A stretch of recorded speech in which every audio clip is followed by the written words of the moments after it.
Okay, we are here at Long Beach Comic-Con. I'm about to talk to Jimmy Palmiotti. So, how you doing today? I'm doing terrific. How are you guys? Pretty good. I missed your panel last night. How did that go? It went pretty well. It was Amanda and I and a couple of comedians, and we just basically talked about Disney buying Marvel, Warner Brothers, what's going on there, and then we kind of we just talked about a little bit of everything about comics, and they were making jokes. They're pretty funny guys. Now, was there a debate? No, I don't think it was a debate. I think it was more like a group of friends talking about the same subject. I think a debate would be more conflict driven. So you've been writing Jonah Hex since what, 2006? Yeah. And so now you guys are doing Power Girl. What's it like writing two pretty different books? It's actually a lot easier than I thought it would be, because obviously Jonah Hex is a miserable bastard that's a killer, and of course Power Girl is a little more light. She's a driven superhero, but she's a different type of character. That said, it's great. It's the best of both worlds, because we get to do the they both have a lot of action. They both have a lot in common because they focus on one character.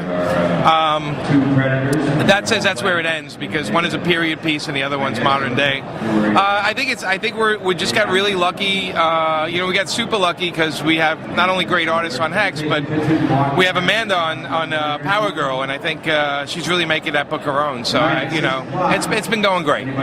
So I think Jonah Hex on issue 47. Actually, this is 48. 48. Bob Wayne. It's up to 48. We have up until like 56 or 57 done, in advance, and so we're pretty happy that it won't be canceled for a long time. We hope so. With the movie, might help, So speaking of the movie, are you going to have any involvement since you've been? Well, Justin and I went. We were on a set in New Orleans with Josh Brolin and John Malkovich and the guys, and Jimmy Hayward, the director, and Andy Lazar, the producer, and we had some input into the script, which was very nice of them. We gave them some, a little what we thought of it and stuff, and that's about it. I mean, again, they make the films, we do the comics. They didn't ask us to do anything on the comics, so we figured it was only fair. We don't really do anything on the movie. But what I saw looks pretty amazing. Josh Brolin in full makeup. When you see that trailer, it's gonna really like blow people away. It's pretty awesome. How far along are you with Power Girl? Well, script-wise, we're on issue 8. Amanda's just finished issue 6, which comes out probably in 3 weeks, and then so we're going along. We can only go as fast as the editorial allows us. We get like a bunch in the can, and unlike Hex, where we have like a lot of different artists, Amanda's drawing the book, so we're a couple of months ahead, though. I think nice, really classy. We of course we'd like to be further along, but that said, we do skip a month to give Amanda more time, and we keep rolling. So we're doing okay. So we've been seeing Tara, the current Tara, in there. Is she going to stay in the book? Any other guest stars? No, we keep her in the book. Dr. Midnight is in issue 7. And Tara is going to be like a secondary character. I just think we really like the way the two characters interact with each other, and the fans really like it. Like, the fan response to Tara and Power Girl has been terrific. So we're going to try to keep that. She won't be in every issue, but she'll be in the background. Like in a new issue, she's just in her apartment at one point. So they're good buddies, and we kind of like the idea. Since no other book is using Tara, we kind of feel like, okay, we can make her ours over here. So you guys just finished a Wednesday comic, Supergirl. How was that experience doing 12 one-page stories? It was intimidating, because if you look at everybody else working on that book, I was like, oh my God, why are we doing it? And it was intimidating, but we set out with Supergirl to do kind of a fun, kid-friendly story, and Amanda really knocked it out of the park with the Super Friends, and we just wanted to have fun with it, and I think it came out pretty good. I mean, again, she's just amazing. I can't tell you, and she made me look good on it. Like I wrote a fun story. She made it 100 times more fun. Visually, it's a lush comic. Her and Paul Mounts really went crazy on it, and it's like 1 million T-shirts in that Wednesday comic. I think you could just throw some of the stuff with crypto, and it's a lot of fun stuff in it. So it was a great experience. we do it again in a heartbeat. And we just felt like we were really lucky to get included in that, because it could have been a million other guys.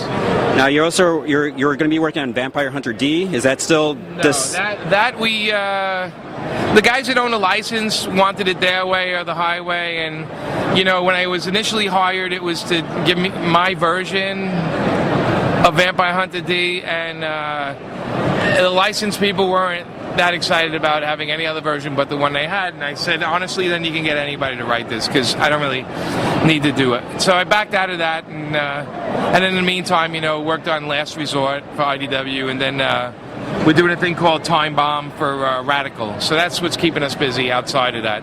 But the Vampire Hunter, they just want the same old thing. I thought the gig was initially for us to do an American version of it and have some fun. And what Josh and I had laid out was great, and I don't think it'll ever see the light of day, because it just didn't work with what they wanted. So, what about Painkiller Jane? Is there an update? Because I know there was a TV show, and I thought I heard something about a movie. We're in talks with a couple of deals right now, and we're trying to decide which one's best for the character. Like, there's a couple of things on the plate. Some movies, some TV, and we're trying to see which one's the best one.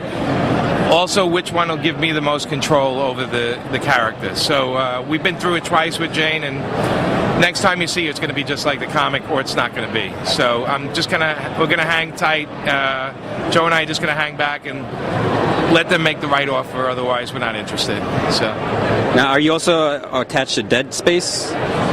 No, we just did Justin and I wrote the Dead Space Downfall, the animated movie, but we're not doing a new one. A new one's like a whole another crew of people, and good luck to them. I wish them luck, but I don't even know what it's about. I just know it's a sequel, and we did our job, so that's that. So you worked on like The Punisher, the 2099 books, and is there? I mean, you've pretty much worked on everything. Is there anything that you haven't worked on that you would really like to work? My dream character for a long time was Jonah Hex, so I got that out of the way.